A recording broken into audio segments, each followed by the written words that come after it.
நாம பார்க்க இருப்பது ஒரு இலங்கையிலே மிகவும் பிரபல்யமான, அதுவும் சிறுவர்கள் முதல் பெரியவர்கள் வரை அனைவரும் விரும்பக்கூடிய ஒரு துறையாகவே காணப்படுகின்றது. அனிமேஷன், காமிக்ஸ் மற்றும் சுயாதீன திரைப்பட இயக்குனர், சினிமா செயற்பாட்டாளர் என்பதில் பெண் சினிமா செயற்பாட்டாளர், மோஷன் கிராபிக், தமிழ் நாவல் இதில் உருவாக்கத்தில் இலங்கையிலே முதல் முறையாக இவர் உருவாக்கியுள்ளார். அவரை பற்றி தான் அவருடனான கலந்துரையாடல் தற்பொழுது இடம்பெற இருக்கிறது. அது மாத்திரமல்ல, இவரை பற்றி கூற வேண்டும் என்றால் பெர்லினாலே உலகின் மாபெரும் திரைப்பட விழா ஒன்றான பெர்லின் டேலண்ட்ஸ் 2020க்கான தெரிவு செய்யப்பட்ட முதல் இலங்கை பெண் இயக்குனர் என்ற சாதனைக்குரியவர் இவர். அது மாத்திரமல்ல, குறும்படங்கள் இலங்கை, இந்தியா, ரஷ்யா மற்றும் லண்டனில் திரையிடப்பட்டதோடு சர்வதேச விருதுகளையும் இவர் வென்றுள்ளார். திரைத்துறைக்கு அப்பால் கூற வேண்டுமென்றால் கிராபிக் நாவலாசிரியர், விளம்பரத்துறை எழுத்தாளர், தயாரிப்பாளர், டப்பிங் கலைஞர் மற்றும் ஊடகவியலாளர் என பன்முக கலைஞராகவும் இவர் திகழ்கின்றார். வணக்கம் பவனிதா லோகநாதன். வணக்கம் யசோதா. நீங்கள் நான் தற்பொழுது உங்களை அறிமுகப்படுத்தும் நேரத்திலே கூறியிருந்தேன், உங்களது இந்த துறைக்கு நீங்க இவ்வாறு இது ஒரு வித்தியாசமான துறை என்றே குறிப்பிட வேண்டும். குறிப்பாக சிறிய வயதிலிருந்து நான் காமிக்ஸ் என்று சொன்னாலே அனைவரும் ஒரு விரும்பி பார்க்கக்கூடிய ஒரு இதாகவே இருக்கின்றது. அனிமேஷன், கிராபிக் தற்போதைய தலைமுறையினர் மிகவும் எதிர்பார்ப்போடு அவர்களுக்கு விருப்பப்பட்ட ஒரு துறையாகவே காணப்படுது. இந்த துறைக்கு நீங்க எவ்வாறு வந்தீர்கள்? அது தொடர்பான உங்களது செயல்பாடுகள் தொடர்பாக குறிப்பிடுங்க. உண்மையில எனக்கு கிராபிக் நாவலையோ காமிக்ஸையோ உருவாக்கணுங்கிற ஆர்வம் சின்ன வயசுல இருக்கல. என்ன சொன்னா, என்னுடைய உலகம் முழுக்க முழுக்க சினிமாவை நோக்கி தான் பயணித்து கொண்டிருந்தது. ஏன்னா சின்ன வயசுல இருந்து நான் நிறைய திரைப்படங்கள் பார்ப்பேன், அதுவும் பிற நாட்டு திரைப்படங்கள் தான் பார்ப்பேன். அதுலயும் முக்கியமா ரன் லோலா ரன்கிற ஒரு ஜெர்மனிய திரைப்படம் என்னுடைய வாழ்க்கையை மாற்றியது, என்னுடைய பார்வையை மாற்றியது.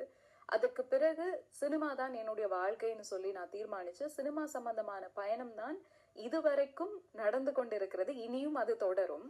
ஆனா காமிக்ஸ் எப்படின்னு சொன்னா, சின்ன வயசுல இருந்து நான் இந்த உலகத்தை வேற மாதிரி தான் அணுகி கொண்டிருந்தேன். எனக்கு சமீபத்துலதான் தெரிஞ்சது, எனக்கு அந்த நேரத்துல கற்றல் குறைபாடு, டிஸ்லெக்சியா மாதிரியான விஷயங்கள் எனக்கு இருந்திருக்குன்னு சமீபத்துல தான் தெரிஞ்சது.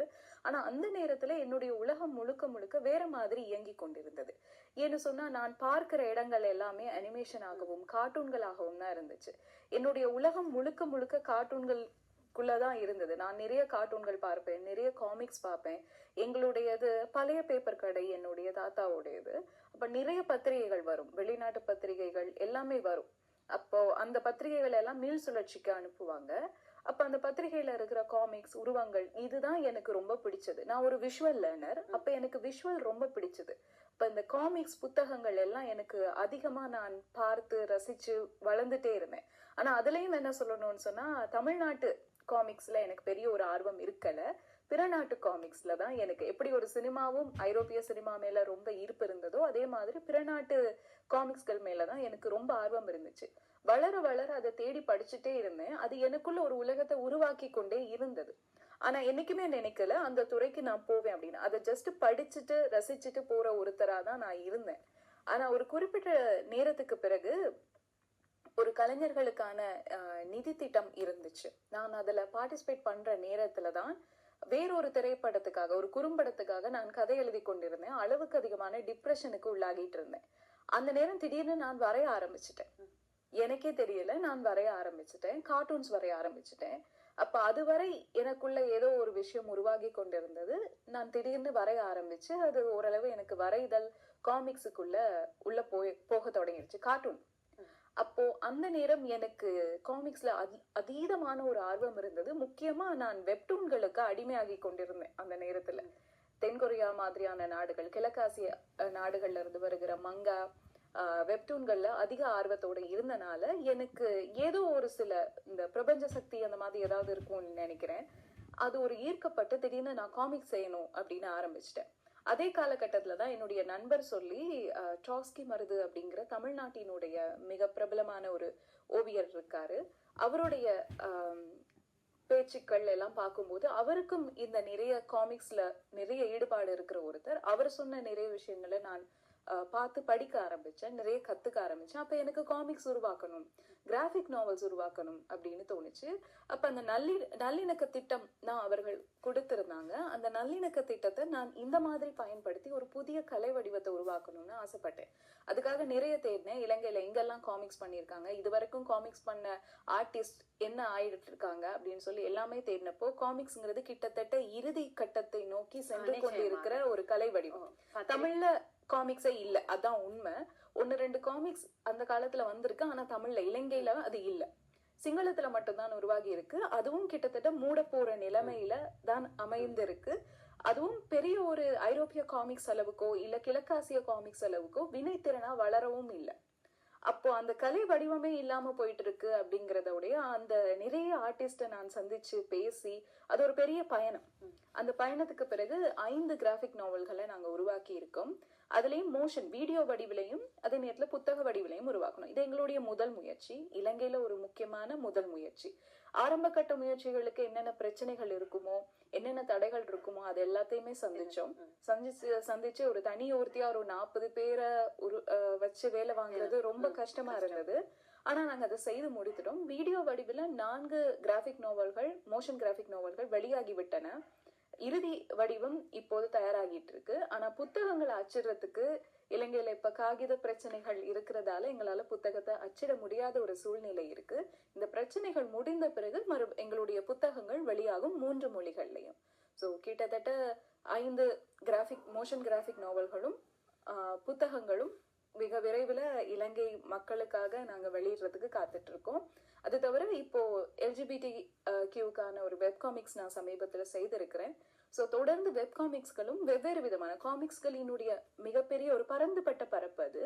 அதனுடைய அத்தனை பரிமாணங்களும் மிக விரைவில் எங்களுடைய பிக் ஐஸ் மூலமா வெளிவரும் அப்படின்னு சொல்லிக்கலாம். பவனிதா அவரின் உருவாக்கத்தில் உருவான மோஷன் கிராஃபிக் நாவல் ஒன்றினை தற்பொழுது பார்த்துள்ளோம். அவர் தற்பொழுது அவரிடம் கேட்க வேண்டும்.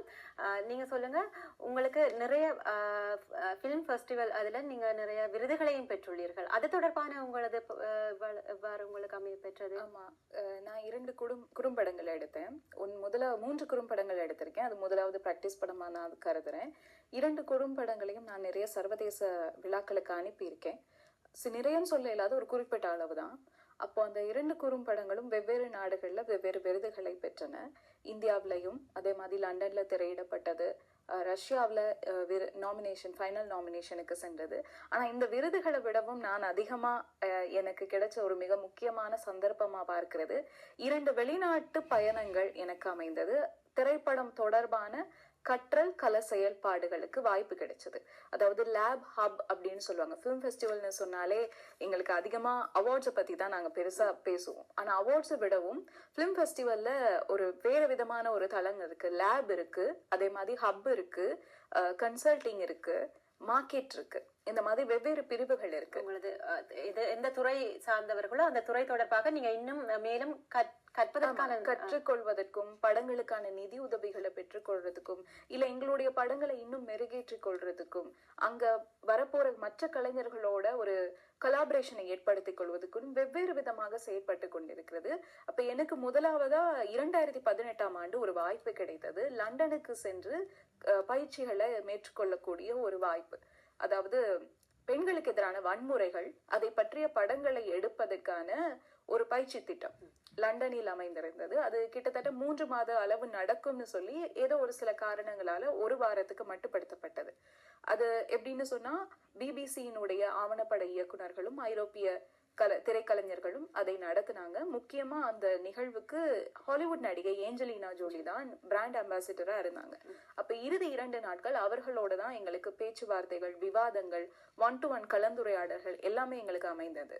அது ஒரு மிகப்பெரிய ஒரு பெருமைக்குரிய விடயம்ங்கிறதையும் தாண்டி எனக்கு ஒரு பெரிய ஒரு ஆச்சரியமா இருந்துச்சு. ஏன்னு சொன்னா எல்லாரும் சொல்ற ஒரு விஷயம் தான், இலங்கையில சினிமாவே இல்ல, தமிழ் சினிமாவுக்கே வாய்ப்பு இல்ல, எல்லாமே தமிழ் சினிமா தான், இந்திய தமிழ் சினிமா தான், இங்க கலைஞர்களுக்கு எதுவுமே கிடைக்காது அப்படின்னு நாம எப்பயுமே உண்மைதான். அது மாற்ற முடியாத ஒரு உண்மை, அதுல எந்த மறுப்பும் இல்ல. அதை பற்றி மட்டும்தான் நாங்க சிந்திச்சுட்டு இருக்கோம். எங்களுடைய குடும்பம் பெரிய ஒரு கல்வி புலமை வாய்ந்ததோ இல்ல சமூக மட்டத்துல ஒரு நல்ல நிலைமையிலே கூட அந்த நேரம் இல்லை. மிகவும் வறுமையான சூழல்ல நான் மட்டும்தான் பள்ளி படிப்பை முடித்திருந்த ஒரு காலகட்டத்துல எங்களுடைய குடும்பத்திலே முதல்ல பள்ளி படிப்பை முடித்தது. ஆக அப்படியான ஒரு சூழல்ல இருந்து நான் அந்த இடம் வரைக்கும் இத்தனைக்கும் ஒரே ஒரு குறும்படம் மூலமாக பயணிக்கிறதுங்கிறது மிகவும் சவாலானதும் மிகவும் முக்கியமான ஒரு விஷயமா நான் பாக்குறேன். இந்த நேரத்தில் நிச்சயமாக குறிப்பிட வேண்டும், திறமை எந்த இடத்தில் இருந்தாலும் அந்த திறமைக்கான ஒரு ஒரு கட்டாயமாக அந்த திறமைக்கு அந்த வெற்றிக்கான ஒரு சந்தர்ப்பம் உங்களுக்கு கிடைத்தது பெரிய விடயமாக கருதப்படும். அப்ப அங்க நிறைய 36 நாடுகளை சேர்ந்தவங்க வந்திருந்தாங்க. அப்ப இலங்கையில இருந்து நாங்களும் போய் இலங்கையை பிரதிநிதித்துவப்படுத்தி கலந்துகிட்டோம். அது ஒரு பெரிய விஷயம். அதுவும் ஒரு தமிழ் சூழல்ல இருந்து அதை செய்யறதுங்கிறது ரொம்பவே சவாலான விஷயம். எனக்கு அதை விட இன்னும் ஒரு படி மேலே போய் இன்னொரு அமைஞ்சதுதான் பெர்லினாலே. நான் கொரியாவில இருக்கிற ஏஃபேக்கு தான் ரொம்ப வருஷமா ட்ரை பண்ணிட்டு இருந்தேன். அது எனக்கு கிடைக்கல. ஏன்னா அதை விடவும் பெரிய ஒரு விஷயமா எனக்கு பெர்லினாலே அமைஞ்சது. அதுக்காக நான் தொடர்ந்து அந்த பயிற்சி கிட்டத்தட்ட அதுக்கு போறதுக்கே நிறைய டைம் எடுக்கும், நிறைய காலம் எடுக்கும், நிறைய பெரிய ஒரு விண்ணப்பம் இருக்கு. அதை நிரப்புறதுக்கே பல மாசங்கள் எடுக்கும். அதுக்கு கேள்விகள் எல்லாம் அதிகமா இருக்கும். உலகம் முழுக்க இருந்து வர்றவங்களோட நாங்க போட்டி போடுறோம். அதுதான் உண்மை. இங்க இருக்கிறவங்க மட்டும் இல்ல, உலகம் முழுக்க இருந்து வர்றவங்க, எல்லா பக்கத்துல இருந்து வர்ற பிலிம் மேக்கர்ஸ். கிட்டத்தட்ட நான் அப்ளை பண்ணி செலக்ட் ஆன வருஷம் 3444 விண்ணப்பங்கள் கிடைக்க பெற்றதாகவும் அதுல இருந்து இறுதி 250 எடுத்திருந்தாங்க. அதுலதான் நானும் இருந்தேன். அது ஒரு பெரிய போட்டி. அப்ப அங்க போறதுங்கிறதே பெரிய ஒரு முக்கியமான ஒரு தடமா இருந்தப்போ எனக்கு அந்த வாய்ப்பு முதல் முறை நான் தவற விட்டுட்டேன். நான் தோல்வி அடைந்தேன். 2வது முறை நான் வெற்றி பெற்று உள்ள போனேன்.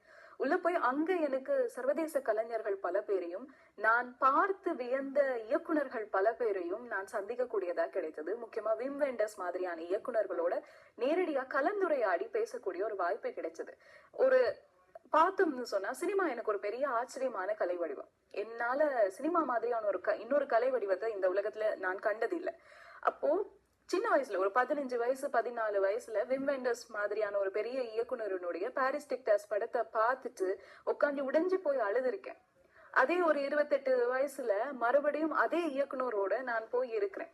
எங்களை மாதிரி சினிமா இல்லைங்கிற ஒரு நாட்டுல இருந்து, சினிமாவுக்கான வாய்ப்பு இல்லைங்கிற ஒரு நாட்டுல இருந்து தனிப்பட்ட முறையிலையும் நிறைய பிரச்சனைகளோட இருக்கிற என்ன மாதிரி ஒரு தனிநபர் அங்க போய் இருக்கிறதே ஒரு பெரிய விஷயம். அப்ப எனக்கு புரிஞ்சது, நாம சினிமாவை முழுசா நேசிச்சா அத ஆத்மார்த்தமா செயற்படுத்தினா அது நம்மள கூட்டிட்டு போகும். அந்த இடத்துல நிச்சயமா அது கூட்டிட்டு போகும். நான் எப்பயுமே நம்புறது சினிமா ஒரு ஆன்மீகம் மாதிரி. அதை நாம தீவிரமா நம்பினா அது நமக்கு எல்லாமே கொடுக்கும். நாம நினைக்கிற அது கூட்டிட்டு போகும். நாங்க தேர்வு பண்ண முடியாது, சினிமா தான் நம்மள தேர்வு பண்ணுது. அப்ப அது எங்க கூட்டிட்டு போகணும்னு நினைக்குதோ அங்க கூட்டிட்டு போகும். கூட்டிட்டு போக நினைக்கலன்னா அது அதோட முடிஞ்சிரும் அப்படின்னு தான் நான் நம்புறேன். அப்போ அது ஒரு பெரிய முயற்சியா இருந்தது. அதே நேரத்துல பெர்லின் மாதிரியான ஒரு இடத்துல இலங்கையை பிரதிநிதித்துவப்படுத்தி சிங்கள இயக்குனர்கள் தான் கலந்து கொண்டிருந்தாங்க. அப்ப தமிழ் தரப்புல கலந்து கொண்டவர்கள் மிக குறைவு. அப்ப எனக்கும் அந்த ஒரு வாய்ப்பு கிடைச்சது ரொம்ப சந்தோஷமா இருந்தது. இன்னும் அடுத்த ஒரு பெரிய திரைப்படத்தோட அங்க போய் கலந்துக்கணுங்கிற ஒரு ஆர்வம் கிடைச்சது. அதே நேரத்துல எல்லா நாட்டு இயக்குனர்களும் வந்திருப்பாங்க. இண்டிபெண்டன்ட் சினிமா கண்டெம்பரரியில இருக்கிற இளம் இயக்குனர்கள், இப்ப இயங்கிக் கொண்டிருக்கிற இயக்குனர்கள், பெரியவங்க எல்லாருமே வந்திருப்பாங்க. எல்லாரோடையும் நம்ம நாட்டை பிரதிநிதித்துவப்படுத்தி பேசக்கூடிய வாய்ப்பு, இங்க என்ன பிரச்சனை இருக்கு, நாங்க என்ன மாதிரியான சூழல்ல இருக்கோம் அப்படின்னு நிறைய விஷயங்களை பேசக்கூடிய வாய்ப்புகள் எல்லாம் அமைந்திருந்தது. ஆக இது ஒரு பெரிய களமா எனக்கு அமைஞ்சிருந்தது. நிறைய விஷயங்கள் என்னுடைய அறிவும் என்னுடைய பக்குவமும் இன்னும் கொஞ்சம் அதிகரிச்சது அப்படின்னு சொல்லலாம். சோ நான் விருதுகளை விடவும் அதிகம் பெருசா பாக்குறது அந்த 2 வாய்ப்புகளை தான். இன்னும் சில வாய்ப்புகளுக்காக நான் போட்டிட்டு இருக்கேன். கடந்த வருஷமும் அமெரிக்காவுக்கான ஒரு வாய்ப்பு இருந்தது. ஆனா கோவிட் காரணமாக அது முடக்கப்பட்டிருந்தது. அதை தொடர்ந்தும் அதுக்கான முயற்சிகள் செய்து கொண்டிருக்கிறோம். இப்ப கூட என்னுடைய ஃபீச்சர் பிலிம் ஒரு லொக்கானோல கன்சல்டிங்காக தேர்வு செய்யப்பட்டது. அப்ப அந்த மாதிரியான சின்ன சின்ன வாய்ப்புகள் தான் எங்களுக்கான ஒரு பெரிய நம்பிக்கையை தருது. ஏன்னா இங்க சுத்தி இருக்கிற ஊடகங்களோ சரி, மக்களோ சரி, நாங்க யாருமே அவங்களுக்கு தெரியாது. சுயாதீன சினிமா பத்தியோ இன்டர்நேஷனல் சினிமா பத்தியோ பெரிய ஒரு பிரகஞ்சம் இங்க இல்லைங்கிறப்ப நமக்கு அந்த மாதிரி கிடைக்கிற சின்ன சின்ன வாய்ப்புகள் தான் நாம போற பாதை சரி, இன்னும் கொஞ்சம் மேல போவோம், இன்னும் கொஞ்சம் மேல போவோம் அப்படிங்கிற உற்சாகத்தையே நமக்கு தரும். இந்த சிறிய வயதில் கூட இளம் சினிமா செயல்பாட்டாளர் என்பது நாம் குறிப்பிட்டு சொல்லப்போனால் நீங்கள் கிராபிக் டிசைன் மற்றும் கார்ட்டூன் அனிமேஷன் அது தொடர்பான பல்வேறுபட்ட தகவல்களை உங்களிடம் கொண்டுள்ளீர்கள். அந்த வகையில் உங்களுக்கு எவ்வாறு, இப்ப நீங்க குறிப்பிட்டிருந்தீர்கள் நான் சிறிய வயதிலிருந்தே ஆர்வம் உள்ளது என்பது. நாம் இப்ப கலைத்துறை இவரின் அந்த திரைப்படத்துறையை நாம் குறிப்பிட வேண்டும் என்றால் சிறியவர்கள் கூடுதலாக பார்த்து ரசிப்பது அந்த அனிமேஷன். சிறியவர்கள் மாத்திரமல்ல, அனைவருமே ஒரு அவர்களின் ஞாபக சக்திக்காக பாட விதானங்களில் கூட, பாட புத்தகங்கள் கூட படங்கள் மூலமாகத்தான் ஒரு விளக்கத்தினை ஆசிரியர்களும் பாடங்களில் கற்பித்தல் நடவடிக்கைகளை மேற்கொள்கின்றனர். அந்த வகையில் அனிமேஷன் என்பது ஒரு உருவப்படம் வருவது என்னுடைய ஞாபகத்தில் நிற்கக்கூடிய ஒரு விடயமாகவும் கருதப்படுகின்றது. அந்த வகையில் நீங்கள் சொல்லுங்க, உங்களுக்கு அந்த கிராபிக் டிசைன் அது தொடர்பான அந்த உங்களுக்கான அந்த சந்தர்ப்பம் மற்றும் நீங்க எவ்வாறு அதனை தேர்ந்தெடுத்தீர்கள் அது தொடர்பாக எனக்கு உண்மையில சந்தர்ப்பம் எதுவுமே இல்லை, அதுதான் உண்மை. நாம தான் அதை உருவாக்கணும் அப்படின்னு நான் நம்புறேன். ஏன்னா நம்ம மத்தியில எதுவுமே இல்லை. அது ஒரு நல்ல வாய்ப்பும் கூட, தவறான வாய்ப்பும் கூட. இப்ப நிறைய விஷயம் நிறைய யோசிப்பாங்க, நமக்கு ஒரு பெரிய இண்டஸ்ட்ரி இல்ல, தமிழ் சினிமா மாதிரி ஒரு பெரிய விஷயம் இல்லை அப்படின்னு சொல்லி. அது உண்மைதான். அது ஒரு விதத்துல பின்னடைவா இருக்கலாம், இன்னொரு விதத்துல பாசிட்டிவான ஒரு விஷயம். ஏன்னா நாம தான் புதுசா உருவாக்க போறோம். அங்க ஏற்கனவே ஒரு சிஸ்டம் இருக்கு, அந்த சிஸ்டத்தை அடிச்சு உடைச்சு மாத்தி எல்லாம் பண்ண முடியாது. அங்க ஏகப்பட்ட முதலாளிகள் இருக்காங்க, நிர்வாக கட்டமைப்பு இருக்கு. ஆனா இலங்கை அப்படி இல்ல. இது சுயாதீன சினிமாவுக்கான ஒரு களம். இங்க வந்து நாம உருவாக்க முடியும், ஆர்டிஸ்டிக் விஷனை முழுமையா நமக்கு கொடுக்க முடியும். நாம என்ன நினைக்கிறோமோ, கருத்து சுதந்திரம்ங்கிறது ரெண்டாவது பட்சம், நாம என்ன நினைக்கிறோமோ அதை பேச எழுத முடியும். அதுக்கான களங்கள் இங்க இருக்கு. அப்போ அது ஒரு பெரிய ஒரு வாய்ப்பு, நம்ம கண்ணு முன்னாடி இருக்கிற ஒரு பெரிய வாய்ப்பு. நான் அந்த பெரிய ஒரு வாய்ப்பை நான் பார்த்தேன். எல்லாரும் நல்லிணக்கம்னு சொன்னாலே, இல்லாட்டி நல்லிணக்கம் பத்தி மட்டும்தான் பேசணும் அப்படின்னு இல்ல. எனக்கு என்ன தோணுச்சுன்னு சொன்னா, என்னுடைய மக்களுக்காக நான் பேசணும், என்னுடைய மக்களினுடைய கதைகளை நான் பதிவு செய்யணும். முக்கியமா ரப்பர் தோட்ட தொழிலாளிகள், அப்ப மொனராகலை மாதிரியான, களுத்துறை மாதிரியான ரப்பர் தோட்ட தொழிலாளர்களினுடைய கதைகள் இன்னும் பதிவு செய்யப்படல. அப்ப அதை பதிவு செய்யணுங்கிறதுக்காக தான் நான் பிக் ஐஸா ஆரம்பிச்சேன். ஏன்னா அந்த குரல் ரொம்ப முக்கியம். கலைதான், ஒரு கலைங்கிறது ஒரு பெரிய அரசியல், ஒரு பெரிய வரலாறு. கலை விடவும் ஒரு பெரிய விழிப்புணர்வு ஒன்றினை அதன் மூலமாக நீங்கள் நேரடியாகவே மக்களுக்கு தெரியப்படுத்தலாம். ஆமா, நேரடியாங்கிறது தாண்டி நான் காலம் கடந்தும் அது நிக்கும் அப்படிங்கறது நான் நம்புறேன். ஒரு பெரிய ஒரு மாற்றத்தை ஏற்படுத்தும். அப்ப படம் பார்த்துட்டு நாம அழுறோம் இல்லையா, அப்போ அது ஒரு பெரிய ஒரு மாற்றம் தானே. சினிமா நம்மள அழ வைக்குது, சிரிக்க வைக்குது. அதே மாதிரிதான் அனிமேஷன் படங்களும் அது இன்னும் ஒரு கட்டத்தை செய்யுது. சின்ன சின்ன வெறும் படங்கள், உயிரே இல்லாத படங்கள் நம்மள என்னமோ பண்ணுது இல்லையா. அப்ப அனிமேஷன் படங்கள் ஒரு பெரிய ஆச்சரியம். எனக்கு சின்ன வயசுல இருந்து கார்ட்டூன் உருவாக்கணும், ஸ்ரீலங்காவுக்குனே சொல்லி தனித்துவமான கார்ட்டூன் உருவாக்கணும், கார்ட்டூன் கம்பெனி உருவாக்கணும், அனிமேஷன் படங்கள் உருவாக்கணுங்கிற ஒரு எய்ம் இருக்கு. அதுதான் நான் பிக் ஐஸ் ஆரம்பிச்சேன். அப்ப அதனுடைய முதல் கட்டமா இந்த கிராஃபிக் நாவலை ஆரம்பிச்சேன். கிராஃபிக் நாவல்ங்கிறப்போ அது இலங்கையில மிக குறைவு, வெளிநாடுகள்ல ஐரோப்பிய கலை வடிவங்கள் மிக முக்கியமானது.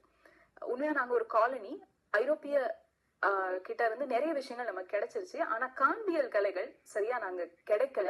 தமிழர்கள் அதை உள்வாங்கி கொள்ளவில்லை. சிங்களவர்கள் ஓரளவு உள்வாங்கி அவர்களுடைய சினிமாவை வளர்த்து விட்டார்கள். ஆனா எங்களுக்கு நாங்க கொண்டு போக முடியாம போயிடுச்சு. இப்ப எனக்கு என்னன்னா அதை மறுபடியும் இலங்கையில் மாத்திரம்தான் அவ்வாறு ஒரு சாதாரண நமக்கு தெரியப்படுத்துவதற்கான சந்தர்ப்பம் இல்லை என்று கூறுவார்.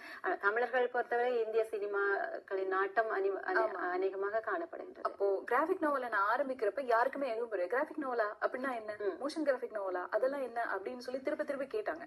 கூட வேலை செஞ்சவங்களுக்கே தெரியாது, அதான் உண்மை. ஏன்னா நான் ஒர்க் பண்ண ஆர்டிஸ்ட்ல இருந்து, ஒர்க் பண்ண எடிட்டர்ஸ்ல இருந்து எல்லாருக்குமே வந்து இது என்ன அப்படிங்கிறது புரியல. ஓகே, நமக்கு காசு கொடுக்குறாங்க, இவங்க ஏதோ செய்ய சொல்றாங்க, ஓகே இவங்க ஏதோ ட்ரை பண்றாங்க அப்படின்னு சில பேர் நம்பினாங்க. போக போக போக போகத்தான் எல்லாருக்குமே புரிஞ்சுது. முதல் இது ரிலீஸ் ஆக ஆரம்பிச்ச பிறகுதான் ஓ இதுதான் கிராஃபிக் நாவலா அப்படின்னு ஆரம்பிச்சது. அதுலயும் மூன்றாவது ஒவ்வொரு படிப்படியா முன்னேறி இருந்தது. முதலாவது அனிமேஷன் லெஸ் அனிமேஷனா இருந்தது, அதுக்கப்புறம் கொஞ்சம் பண்ணியிருந்தோம், அதுக்கப்புறம் கொஞ்சம் பண்ணியிருந்தோம், குட்டூல இன்னும் கொஞ்சம் அனிமேஷனுக்கே போயிருந்தோம், சில இடங்களை டச் பண்ணியிருந்தோம். அப்ப படிப்படியான வளர்ச்சி எங்களுக்கு இருந்தது. இப்ப நீங்க பார்த்த யானை கதைகள்ல கூட இருந்தது. அதே மாதிரி இலங்கையில நிறைய சொல்லப்படாத கதைகள் இருக்கு, சொல்ல முடியாத கதைகள் இருக்கு. இப்போ ஒரு யானையை வச்சு ஒரு படம் பண்ண முடியாது நமக்கு. அதே மாதிரி ஒரு பெரிய ஹாஸ்பிட்டல், பெரிய ஆக்சிடென்ட் சீன், ஈஸ்ட் அட்டாக் இதெல்லாம் வச்சு நமக்கு படம் பண்ண முடியாது, எக்ஸ்பென்சிவான ஆர்ட். அப்ப கிராஃபிக் நாவல எனக்கு அதை செய்ய முடியும், அது ஈஸியா செய்ய முடியும். அப்ப நான் அதை செஞ்சேன். ஏன்னா எனக்கு சொல்ல வேண்டிய கதைகள் நிறைய இருந்தது. யானைகளை பற்றி, சாதியை பற்றி, முக்கியமா முஸ்லிம்களினுடைய இடப்பெயர்வு பற்றி, இப்படி எனக்கு சொல்ல வேண்டிய கதைகள் வந்து நிறைய இருந்துச்சு. எல்லாத்தையும் நான் சொன்னேன். அப்ப எனக்கு சொல்றதுக்கான ஒரு ஊடகமா இருந்தது. அப்போ அதுதான் இங்க வந்து எந்த வாய்ப்புகளும் இல்ல. நாம தான் வாய்ப்புகளை உருவாக்க வேண்டும். உருவாக்குறவங்களுக்கு ரொம்ப கஷ்டம் இருக்கு. ஏன்னா பாதைய நாம தான் போடுறோம். அப்ப அதுல நிறைய காயங்கள் வரும், கஷ்டங்கள் வரும். அதனால ரொம்ப கஷ்டங்களோட தான் நான் போயிட்டு இருக்கேன். ஆனா இது பலருக்கு ஒரு பெரிய மாற்றத்தை உருவாக்கும். ஏன்னா வரைகிறவங்களுக்கு நாம காமிக்ஸ் வரையலாம், இந்த மாதிரி காமிக்ஸ் நாமளும் எழுதலாம், நாமளும் போடலாம் அப்படிங்கிற ஒரு எண்ணம் வருது இல்லையா? ஆக இது இன்னும் ஒரு சந்ததியினருக்கு இல்ல இன்னும் ஒரு பல பேரை இதுக்குள்ள கொண்டு வந்துச்சுன்னா அதுதான் எங்களுடைய வெற்றியா நான் பாக்குறேன். கட்டாயமாக பவனிதா லோகநாதன் அவர்கள் தெரிவித்திருந்தார் அவர்களின் பயணம் என்ன திரைப்படத்துறை, கிராபிக் அனிமேஷன் அது தொடர்பான அவரின் பயணத்தினை. உங்களுக்கு எமது நன்றிகளை தெரிவித்துக் கொள்கின்றோம். நிகழ்ச்சியில் இணைந்து கொண்டதற்காக பவனிதா அவர்களுக்கு எமது நன்றிகளை தெரிவித்துக் கொள்கின்றோம். என்னுடைய நன்றிகளும் உங்களுக்கும் தயாரிப்பாளருக்கும் பார்த்து கொண்டிருந்த அனைவருக்கும் என்னுடைய நன்றிகள். நன்றி, வணக்கம்.